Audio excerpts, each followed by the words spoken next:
I am with someone that I think the world knows, Emmanuel Acho. Emmanuel Acho. Emmanuel Acho. You played at one of the best universities, went to the NFL, became a sports commentator. Then you start some uncomfortable conversations. I will say this, it was incredibly powerful, but at the same time scrutinized. I'll keep it 100.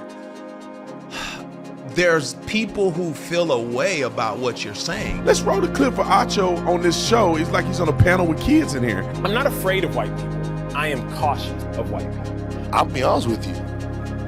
I think he's 1,000% full of.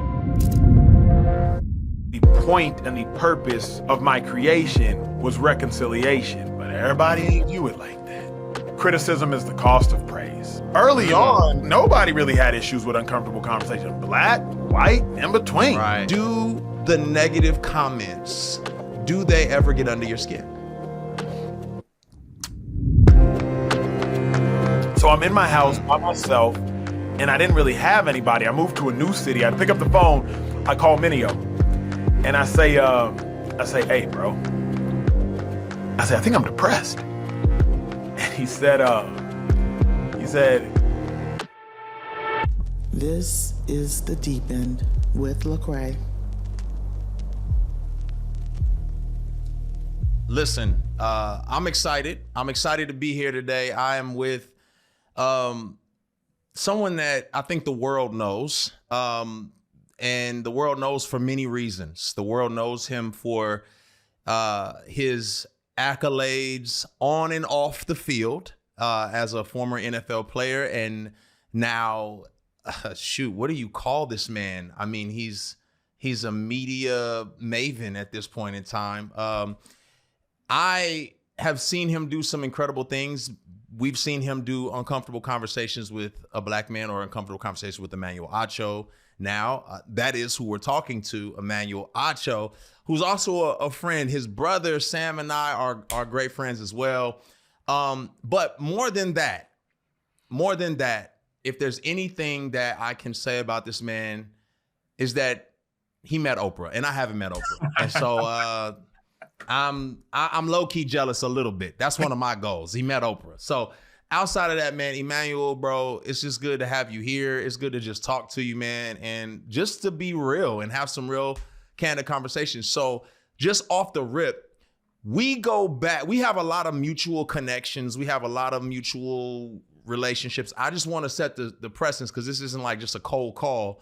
Talk to us a little bit about, Dallas and both of us have roots in Dallas and family and so on and so forth. So what give us a little bit of that backstory. Yeah, first and foremost, this is love. Glad to be here with you, family. Full transparency, what's dope about relationships and the ones that we share, oftentimes celebrities are like new friends. Oh, yeah. You know this person? No, we follow each other on social. We ain't really met. But Cray, again, you and I probably go back over a decade now, just off nature of running in the same circles. And then before I knew you personally, I knew you as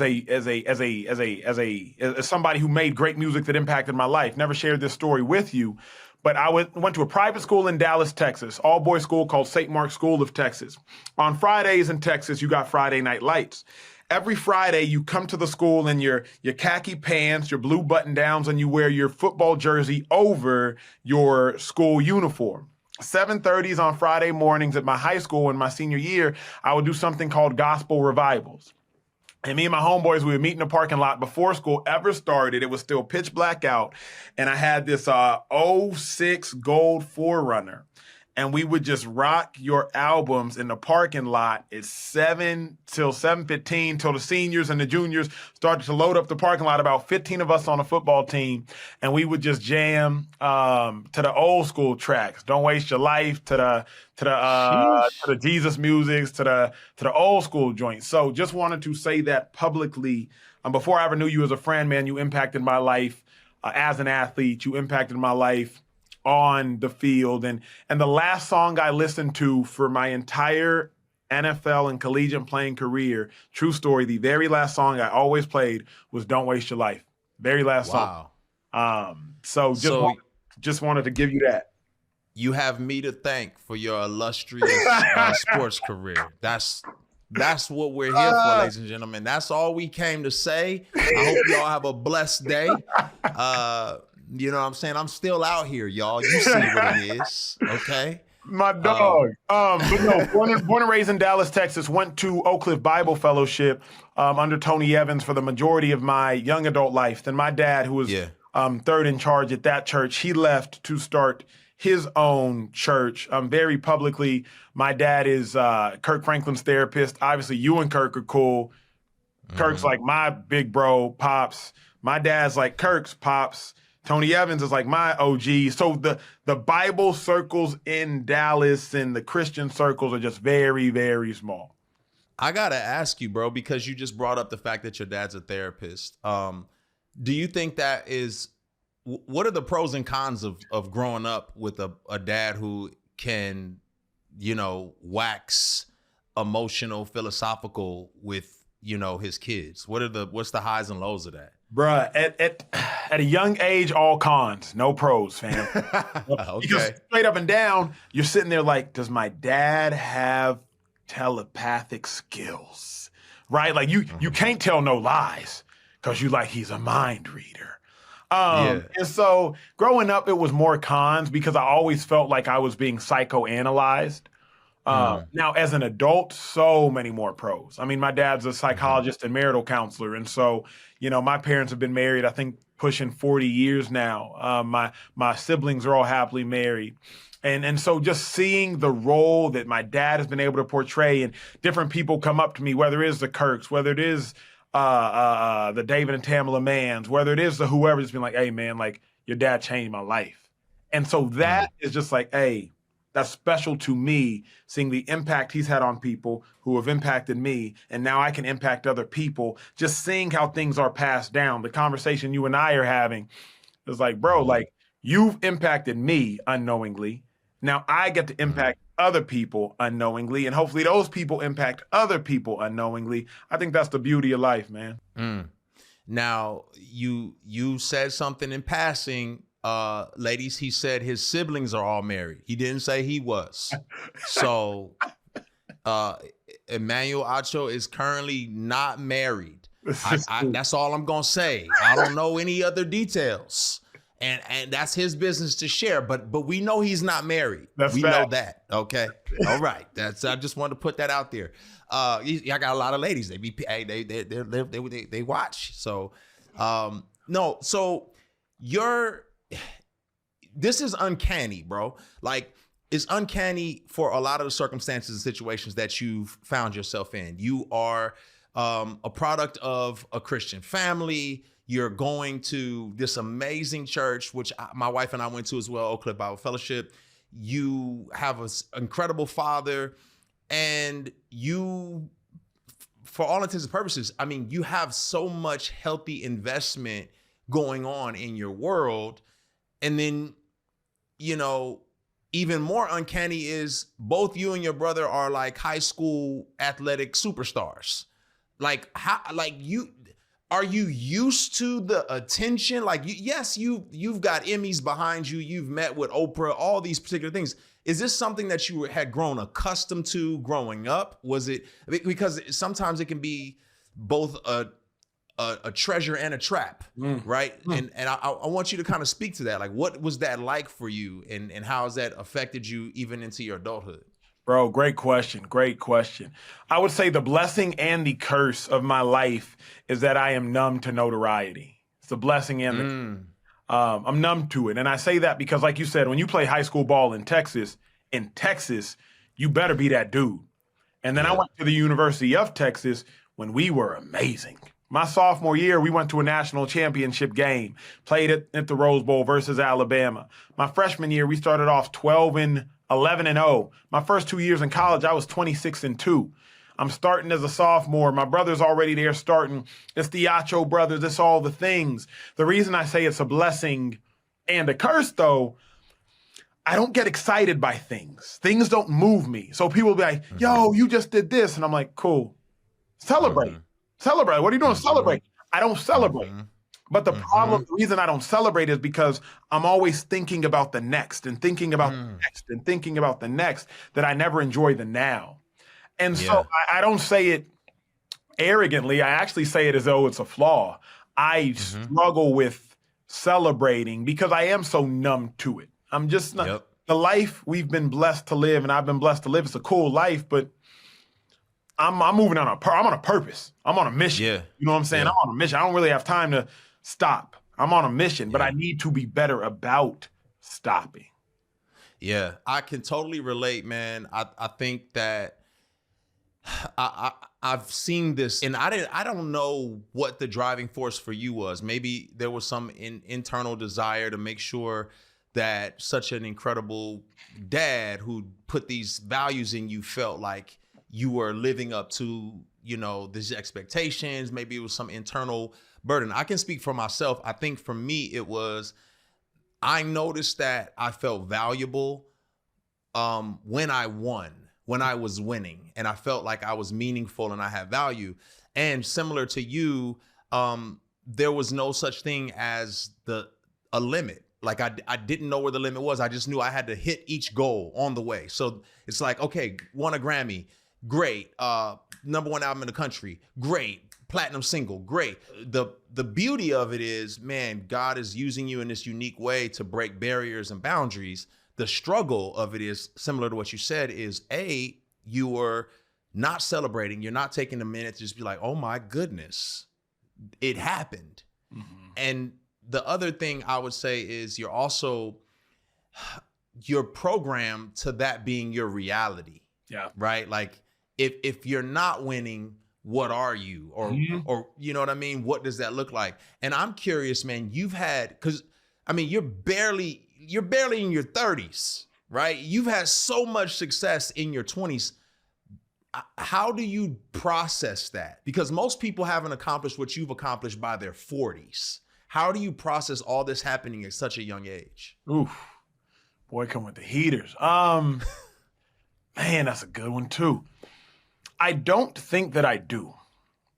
I don't process it. I honestly, bro, I want to be one of the most creative people that's ever lived. So in order to do that, you got to create.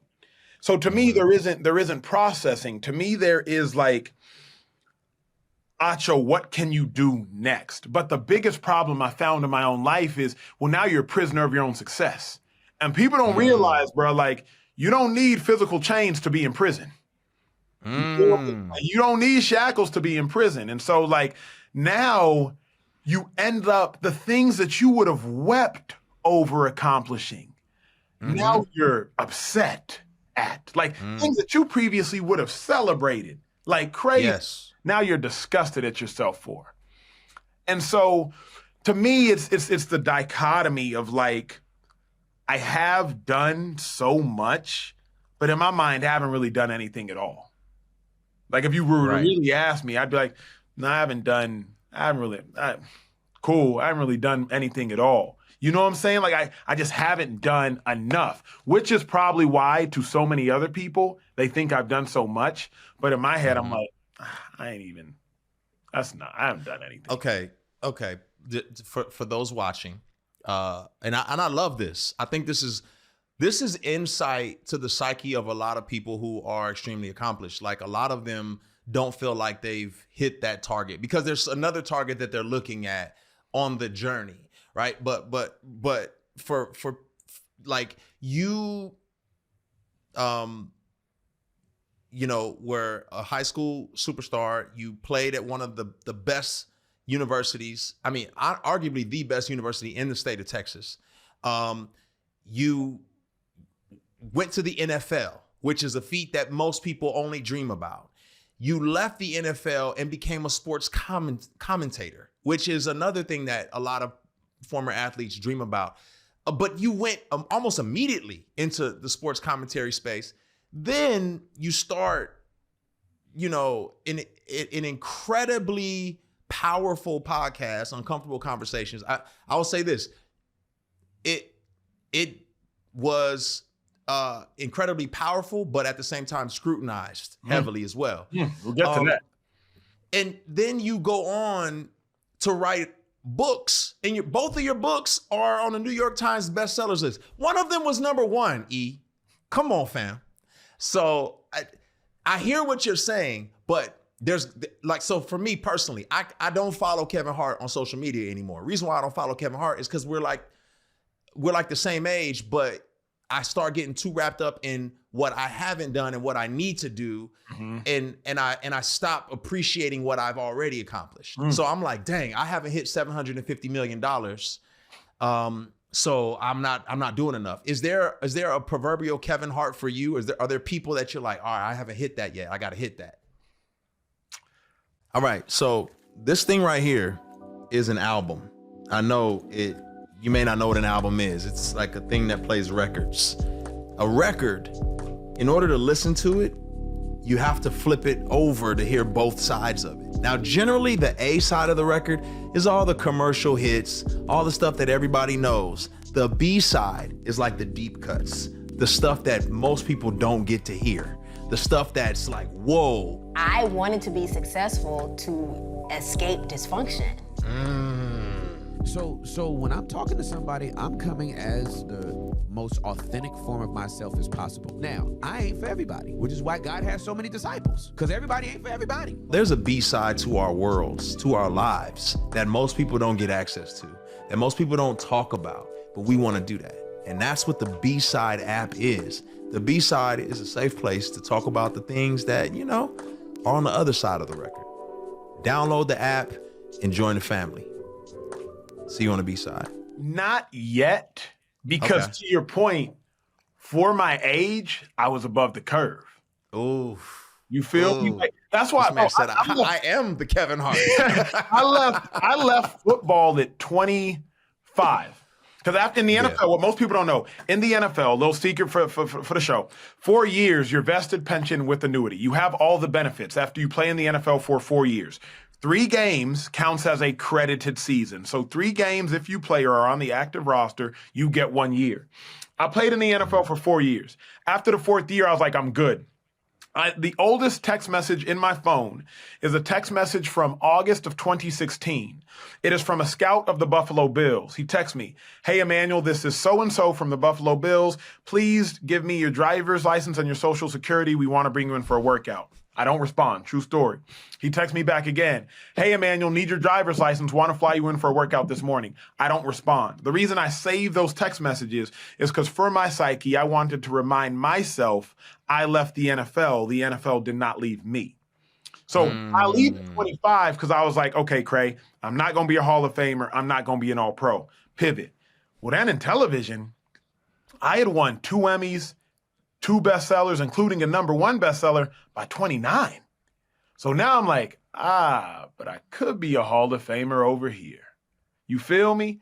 And so there is nobody like that for me right now because I'm trying to be that somebody. Right. You know what I'm saying? Now, there are other people that are super young that have done super dope things, got some EGOTs, all them things, but I'm like, oh, don't worry, I'm coming. You know what I'm saying? Like, I see. Don't worry, I'm you know what I'm saying? So how do you wrestle with the tension? Because I personally wrestle with the tension of personal success and impact, right? Obviously, I know you and I know your heart, and your heart is definitely impact. Your intent is to see transformation happen in this world, in society. But oftentimes your intent does not always benefit you internally, right? You don't all, because we're all broken. You know, we're all giraffes on ice skates at best. None of us are as amazing as we'd like to imagine we are. Like, what does that wrestle for you? Because man, that's a lot. But I think a lot of people don't understand the tensions that come with success, and people will think you're only driven by accomplishing goals. And we all know that can deteriorate the soul, right? We all know, like, all right, if this is all I'm after, it's empty. I'm gonna die one day, and it's like, all right, did I make a difference in this world? And I guess what I'm just saying is, how do you, for you, what has been the detriments for you personally? And then how do you navigate both wanting to be impactful, but at the same time being driven? Bro, for the longest time, I felt like I was wasting my life. I was at a conference. You've been there before. I think you spoke at it. We may have been there at the same time. Pro Athletes Outreach. KO. It's a PAO is a conference for NFL players, their significant others, or if they're single, they go there. Different pastors will come speak, the Tony Evans of the world, the Judah Smiths of the world. Different artists will come perform, the Lecraes, the Trip Lees, Andy Mineos. Lecrae, I believe it was 2015 PAO. Trip Lee was speaking. Trip was up there. And I don't ever ask questions. Huge auditorium for those listening. I'll paint the picture. 350 guys, anywhere from the Russell Wilsons are there to maybe the Tom Bradys to the practice squad players. But I asked a question and I said, what you all do is inherently good, inherently Christian, inherently righteous. Playing football ain't none of that. So while I'm sitting here playing football trying to impact people, I ain't impacting nobody by making a tackle. But every time you drop an album, you are literally investing into the good of the world. So for the longest time, I was like, bro, I'm really just wasting time. Like wasting time is living. I'm over here trying, what can I do and say that I actually made a difference in the world? I can't say nothing. Now, when Uncomfortable Conversations started, it all changed. Because uncomfortable conversations, the point of the conversations was reconciliation. You and I were talking about a podcast off camera. The names are irrelevant, but a ton of virality right now. But the virality is all for shade. It's all for this person calling out that person, this person calling out that person, this person exposing that person. And I thought about it yesterday because I'm watching all the videos of this viral podcast and this viral show. Then I had to check myself, Cray. Because I said, Acho, all of this stuff is toxic. There is nothing there is nothing beneficial. There is nothing bringing together. There is nothing bridging. There's nothing reconciling. We are just all sitting here clicking, watching, retweeting, supporting, ha-haing, and kikiing over other people tearing down other people and their wives and significant others. So for me, I struggled with that in my mid-20s as I was a professional athlete because I was like, my life is of no substantial value. Then when I dropped Uncomfortable Conversations, everything changed because now the point and the purpose of my creation was reconciliation. But everybody ain't view it like that. And so let's talk about that. Let's talk about that because I'll keep it 100. I think I'll talk about myself. Because I have lived and functioned in majority white spaces and majority black spaces, I felt like I was well versed in understanding perspectives, right? And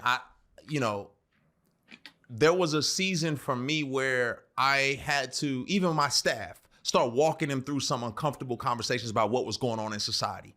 And, my white staff members felt safe to ask questions that would have been like, yo, you better not ever say this outside of this building because it's going to be crazy.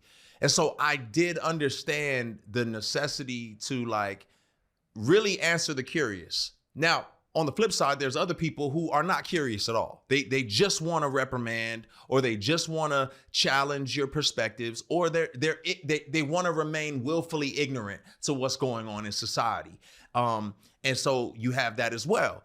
I found myself in this tense place of trying to navigate talking to my white brothers and sisters, because for a lot of people, it was like, oh, Lecrae, you're like the white whisperer. You know how to talk to white people. You're good at this. But then at the same time, not wanting my black brothers and sisters to feel like I was shucking and jiving and just kind of dancing around things. And I know you felt that. I know you had to feel that. I felt it for myself, and it backfired on me when I had my viral moment, which, me talking to a prominent pastor in Atlanta.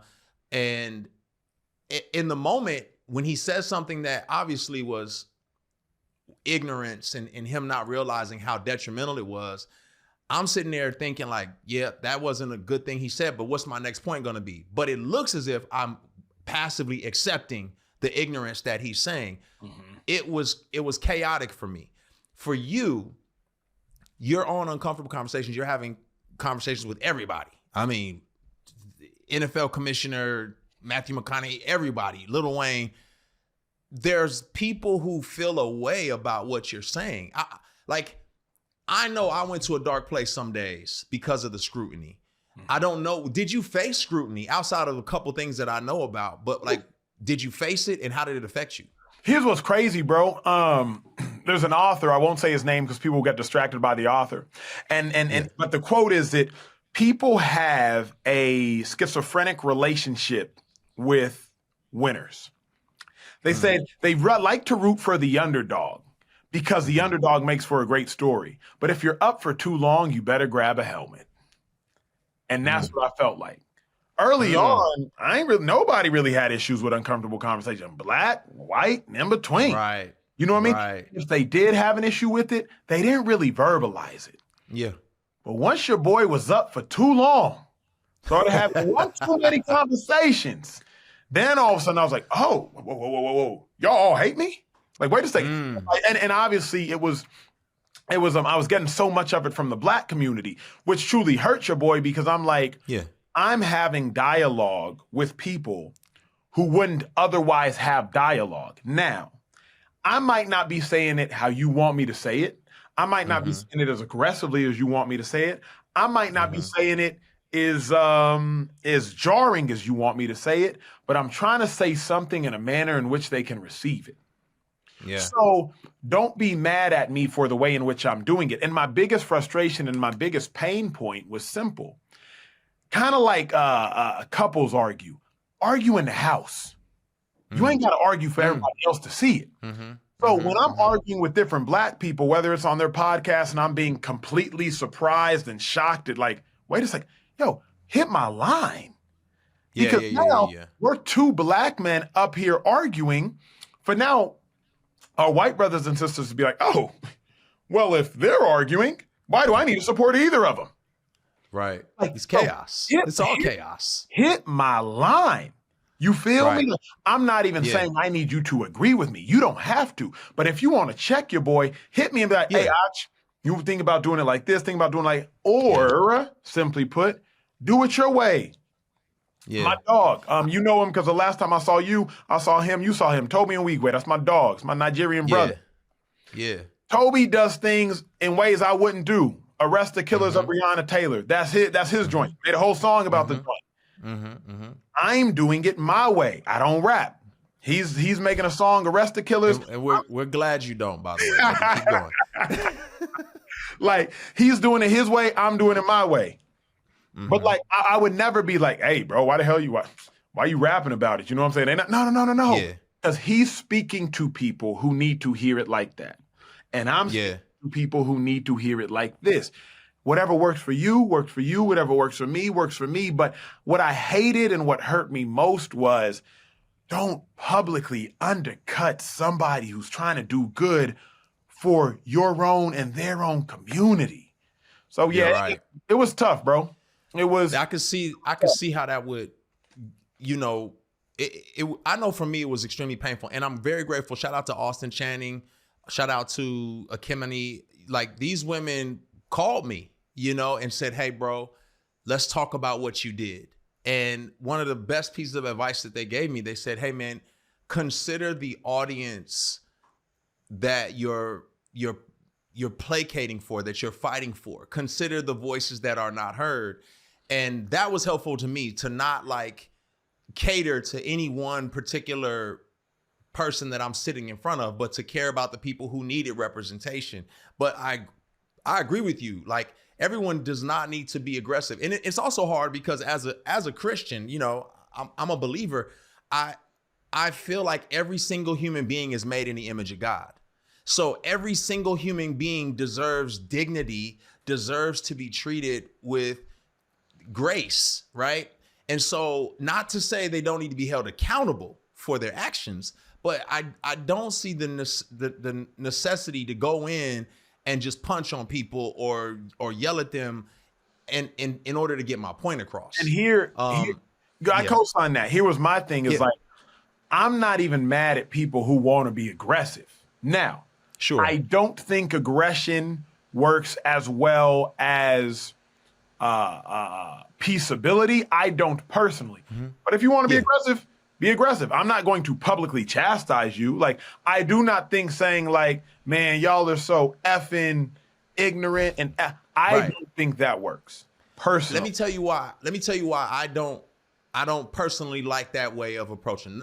Outside of the fact that I love the Lord, and I think that Jesus definitely turned over tables when he got raw with people, but there was a point in that, and there's context for that. The other reason why I don't think it works, because it doesn't work on me. When people come at me sideways, yelling at me, telling me I suck and I'll never get it right and I'm the worst ever, it doesn't make me say, geez, man, I should really consider how I did that. I'm thank you for addressing me.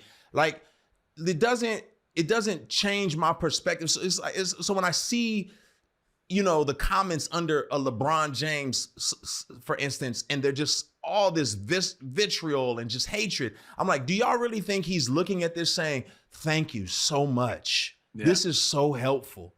I do think that, like you said, hitting somebody's line, I do think that having a conversation with somebody, and now, granted, if we're sitting in front of, millions of people and everyone else is watching this, yeah, it's gonna come under more fire. But again, I definitely, relate to the fact that you wanted to create a space and a place to have these conversations, and no one else was doing it. So you got to give the man credit for doing what no one else was doing and opening up these opportunities and these doors. And at the end of the day, he met Oprah, y'all. That's all I'm saying. That's all I'm saying. Like, I didn't meet Oprah yet, and I don't know what I have to do, you know what I'm saying, for me to just have a conversation with Oprah. But that's besides the point, man.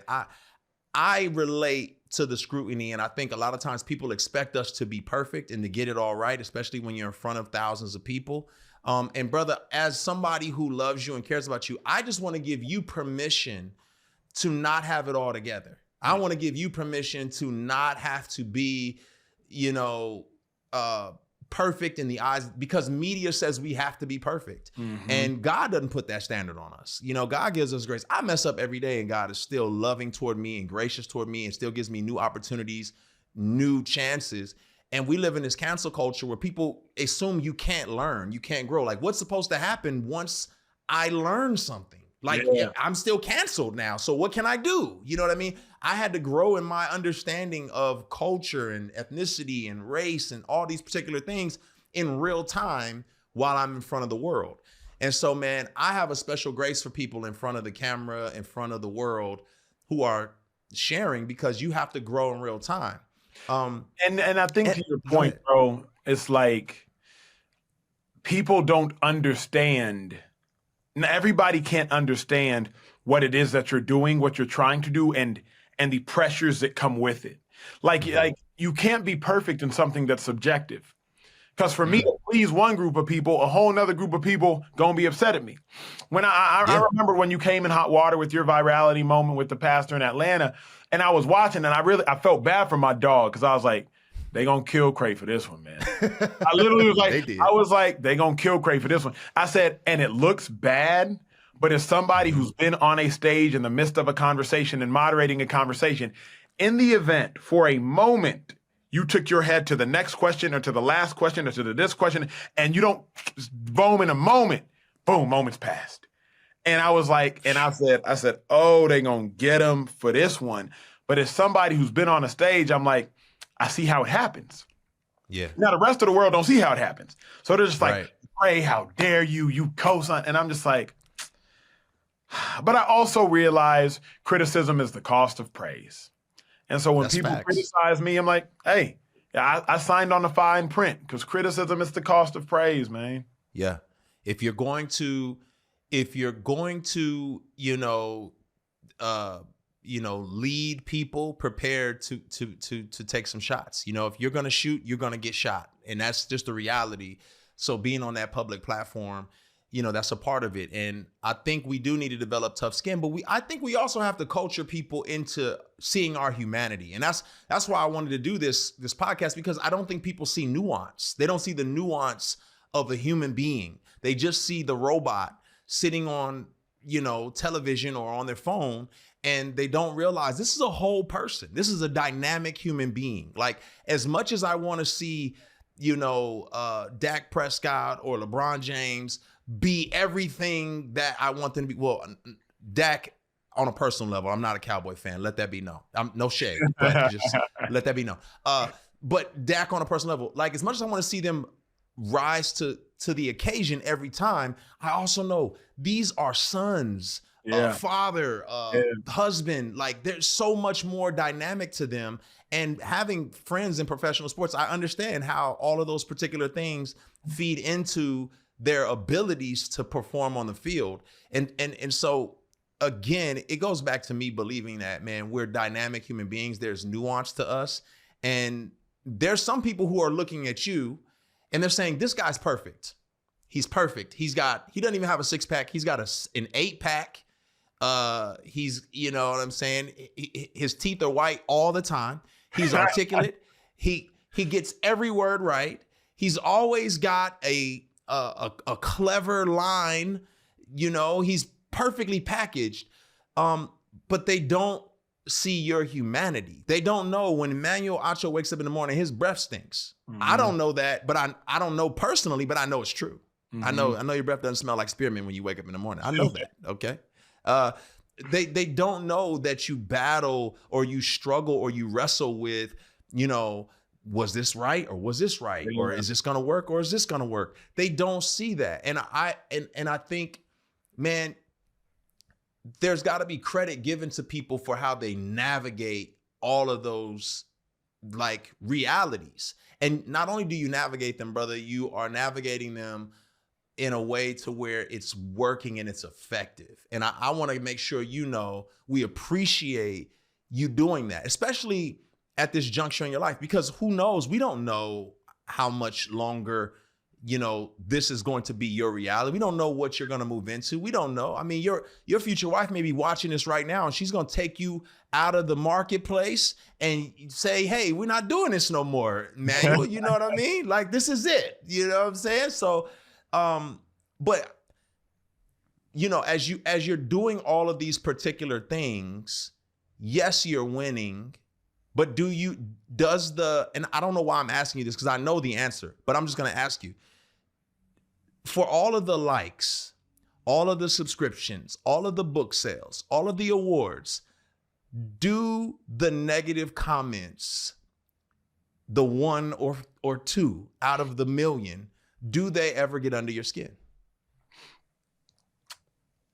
1,000%. But bruh, I used to Twitter search my name back in the gap, back in 2017, 2018, 2019. I'm a part of that tribe as well. Like, let me see what the street's talking about, right? Like, let me Twitter search my name. That'll just see like, oh, I loved Acho's outfit today. Oh, Acho's take was hilarious. Oh, Acho sucked today. Boom, boom, boom. Man, 2020, I stopped Twitter searching my name so fast because it was just like, Acho's dancing for the man. Acho's a coon. Acho's this. Acho's that. Acho's boom. I was like, I can't deal with this no more. I had to take intentional steps to protect my mental health. Intentional steps. I won't even read a whole tweet before I block the person. Emmanuel Acho, because once you've read it, it's here. It's here. Once you've read it, yeah. So all I got to, even if I just see the word clown in a tweet, I won't even read the words to put them together. I'll just, nope, block. Nope, block. Because you have to, I had to start taking steps to protect my mind, to protect my heart, because I am human. And you feel what people say. I don't necessarily care, particularly like if there ain't no truth to it, I ain't even like Sure. But like, yeah, bro, like that really did impact me at first. Now, not really. Now, because I be blocking people. I block people like it's my job. Boop, boop, block, boop, boop, block. Oh, what? But that's wisdom, because there's a lot of people in prominent positions who haven't learned that yet, who haven't learned to ignore. Like, I be seeing people and I'm like, why are you responding to this person? Like, especially if it's a lot. Every now and then I'll dunk on somebody. Every now and then, you know what I'm saying? But like, people be getting in like heated arguments with people. And I'm like, how are you giving them the authority to speak to you? Like, there isn't a world. And there's this book, But What If We're Wrong? And it talks about the fact that in what world could a novice have a conversation with an experiential or literal expert on a level playing field outside of social media. Social media. Hey, how in the world is somebody who's never written a song, let alone an album, gonna tell you that your album's trash? Go and tell you, well, I would have wrote it like this. Well, I would have put the melody structure like that. Like, bro, you don't even know that you don't know that you don't know. I be sitting there online like, you can't even draw up a cover 2 defense, but you want to tell me I don't know what I'm talking about? Right. I played against the greatest players in the world, and I don't know what I'm talking about. But you do, because you played Madden and you ran Engage 8 every play and it worked? You live in your mother's basement. Like, you are on her meal plan. Bruh. Now. Right now, as we speak. As we speak. And you have so much to say about what I'm talking about. It's crazy to me. And this is what I'm like, people are like, yo, man, I'm so sorry, bro. I'm sorry for what you're dealing with. And I'm like, what am I dealing with? Like all the stuff that people are saying. I was like, I just do this. That's all I did. I don't even know what's happening because it's irrelevant to the real world right now. And the thing I hate is creating a coward culture. It's creating a coward culture, and or I don't know a better way to put it, but it's making us afraid to be bold. It's making us afraid to say things that matter. It's making us afraid to take chances. It's making us afraid to write new songs, to have opinions, because we're looking at all of these uninformed, subjective perspectives of people on the sideline. I'm curious, has there ever been a time when you played professional sports, or anyone that you know, where you heard someone from the sideline screaming, run this play, and you said, perfect, thank you so much? No, thank you. And so, but we're doing that in real time.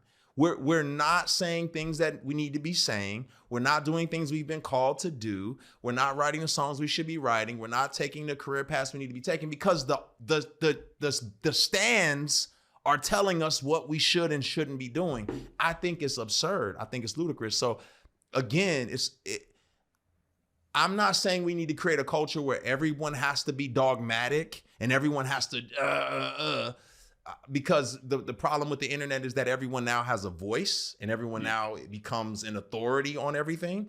But I do think there should be deference given to people who really like have earned their keep in their respective spaces. And but you know and have said some things that matter. That's well said. There should be deference given to people who have really earned their keep in respective spaces. The reason you can say that, I believe, is because you know what it takes to have earned your keep in a space. So people who do not realize what it takes to earn their keep in a space, they can just speak flippantly about a space because they haven't earned their keep in said space. I got into one of the most painful parts of doing uncomfortable conversations for me was about a year ago. I went on this podcast, and next thing you know, people just calling me out, just left and right. Like, well, the reason you're so successful is because, you know, you were placating to white people. You're an emotional butler to white people. And I'm sitting here thinking to myself, if you knew what it took to get where I got, you wouldn't fix your lips to say none of these words. You feel me? Like, if you knew that it took me staying up all night writing a manuscript so that Oprah could say, hey, let's publish this book in 4 months, falling asleep with my fingers on the keypads. If you knew that I rented my own studio space in Austin, Texas, and hired a wedding videographer to shoot it because I had no videographer team. My best friend, an Olympic gold medalist, stood in as my producer. If you knew that's how uncomfortable conversations came to pass. If you knew I spent $15,000 of my own money, which I didn't have at the time, to create uncomfortable conversations, not thinking it would become a big deal. Because at the time I had 30,000 Instagram and Twitter followers. If you knew this was my heart, you wouldn't even fix your lips to speak. But you don't even know what it took to get here. So you don't know how I got here. So that's, bro, I think you can speak on that because you understand. But I think there's not enough grace given to people who are in certain positions, bro. It's just not. I mean, we could be here all day because there's so many dynamics that I feel like we could talk about.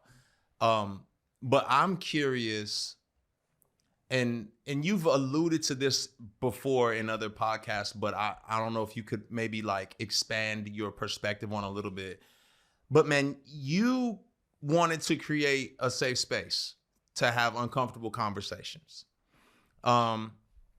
We're not here to talk about what people thought about the space or any of those particular things, but the motive, the motivation was to create a safe space to have these healthy conversations.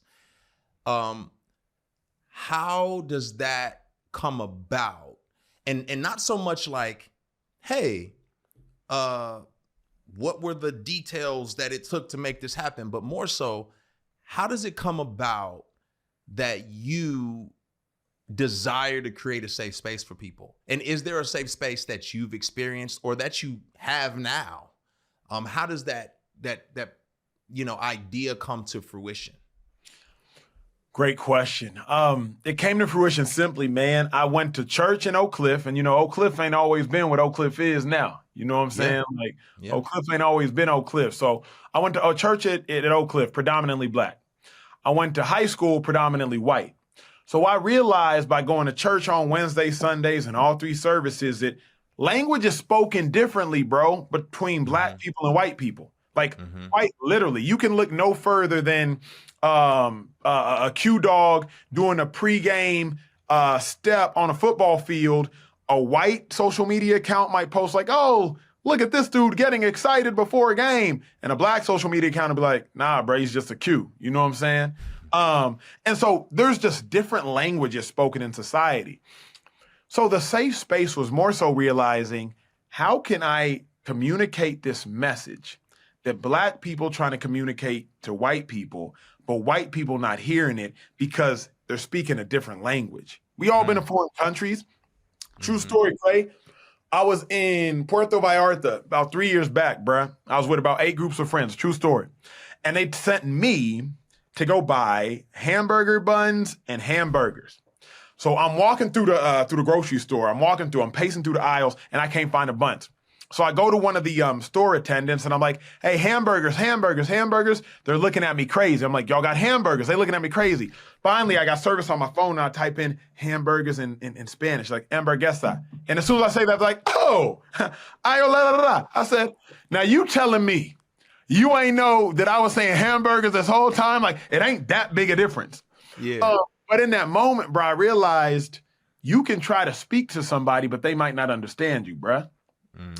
So Uncomfortable Conversations truly was created not exclusively about a safe space. It was more so, my black brothers and sisters are trying to communicate why white people shouldn't say the N-word. And white people not necessarily hearing them. So let me say it in a way that my white brothers and sisters can hear. My black brothers and sisters are trying to communicate why reverse racism isn't a thing. But my white brothers and sisters aren't here. My black brothers are trying to communicate why systemic injustice exists and what systemic injustice is. But my white brothers aren't necessarily. So that's really all I was doing was like, okay, how can I take this message and say it in that way so that those people can hear what they trying to say? Yeah. And that was the ethos of Uncomfortable Conversations. To answer your second question, finding my own safe space, that was the harder part. That was the harder part. Because to white people, I was racist. And to black people, I was too nice to white people. So to black people, I was damn for the man. And to white people, I was racist. So I was like, all right, well, okay, well, I guess y'all just all hate me. That's cool. So yeah, man. That's tough. That's tough. And I know the quality of your character, and I know how important it is for you to thrive, and you need those spaces. And we talked a little bit beforehand, and I'm not gonna hold you longer, but we talked a little bit beforehand about you moving to a new city, and I'm curious, like, you're starting from scratch. You're trying to find new people, new. I have relationships in my life that. And this is what I want for people. Everyone doesn't have this, but what I want people is for people to have integrated relationships. And what that looks like for me is my relationships are so integrated that there's like I'm so safe in those realities, in those circles, that there's literally nothing I can say or do that'll get me kicked out or canceled from those relationships. It would have to be very bad. But I'm to the point where I feel like, truthfully, I feel like I could go out and commit a murder. These people are gonna come visit me in prison and be trying to help me get back on the right track. Like, that's the level of integration that we currently have. And I'm just wondering, moving to a completely different city, you're recognizable, you know, people have different perspectives on you. Like, it's been hard for me to find safe spaces, you know, even going to church and just feeling like, do you really love me or do you love what I am to the culture? How are you navigating that? Or if you are, I mean, I'm sure it's an issue. I don't know where you are with that. I'll give you a story of probably my lowest point in a conversation I had with somebody you know well. I'll never forget. I am in Beverly Hills. I'm in a townhouse, 2-story townhouse. I had moved to LA 3 months prior. I'm pacing in my living room, experiencing like severe just loneliness. On Instagram, everybody had loved me. This is 3 months into Uncomfortable Conversations. I've gained 900,000 followers in the matter of 3 weeks. The whole world is like, oh my gosh, Emmanuel, you're great. But bruh, I didn't really have any friends. All my friends were online. So I'm in my house by myself. And I didn't really have anybody. I moved to a new city. I'd been in Austin for 10 years. Now I'm in LA, in Beverly Hills, in the middle of COVID, mind you. Can't go nowhere, can't eat nothing, they're just lonely. I pick up the phone, I call Minio, and I say, hey, bro. I say, I think I'm depressed. And he said, congratulations, you've arrived. True story. It's a true story, Craig. You know I can't make this up. I called Minio. I said, bro, I'm going through it. And what I love also about our friend groups is that we're all very just like, yo, this person don't connect with this person, connect with that person, all the things. So he says, congratulations, you've arrived. And I'm like, what? What you talking about, bro? I just told you I'm depressed. What do you mean congratulations? He's like, bro, you go through this. He was like, this is your season of life where like you rose to fame very quickly, very prominently, all of these things. And now you have to figure out what's really important to you in life.